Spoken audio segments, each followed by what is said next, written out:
Welcome, everybody. We're so happy to have you with us. This panel is on Middle Eastern studies, and we're going to have a very super interesting conversation and try to broaden the idea of what it means to talk when we talk about Middle Eastern studies. So I wonder, what advice would you offer students at the start of their journeys? The idea that high school students should keep in mind is that Middle Eastern studies is not really a degree by itself. It is a series of interdisciplinary studies that aim to answer basic questions. What is the Middle East? Where is the Middle East? Who are Middle Easterns? When and how and why did the notion of a Middle East emerge? And why do we talk that much about the Middle East? They will have to study a lot. It will help them understand more the history, the culture, and the challenges of the region. You will be entering into the different structures of universities that are so different, and there are these disciplinary kind of boundaries. Look at other departments, anthro, public health, sociology, and you'll probably find a lot of conceptual classes that can drive your interests there. Middle Eastern studies are really a complex topic, and it includes so many things, and I think that's what makes it just all the better.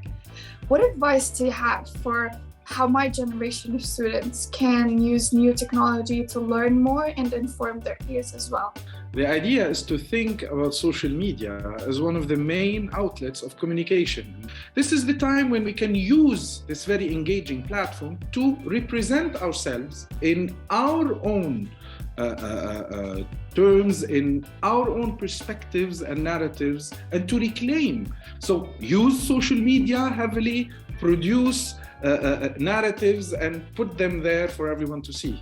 It seems like a lot of people follow this path, not necessarily because it's an academic interest that they they're like, we know this is the field that I want to work in academically, but because it's kind of a personal journey, right? And the best research that actually trained as an anthropologist sometimes intersects and emerges from personal experience and interests. It's just such a deep topic that you always get personally involved.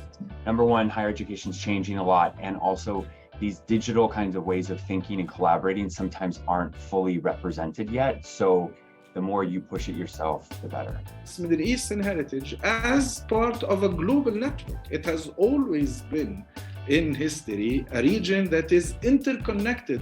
Whether we go back to discover the historical libraries of Ebla, Mari, Sumer, Babel, Nineveh, Tel al-Amarina, or the classical text in the Greco-Roman period, or the Umayyad and Abbasid period, and later the Mamluk and Ottomans. This has always been a region that was not isolated from the rest of the world. To our panelists, Charles and Jared, thank you so much for coming. Thank you for sharing all of these insights and your wisdom. Yeah. And Lama, thank you so much for guiding us through this conversation. Thanks, everyone. Thank you. Thank you. Bye.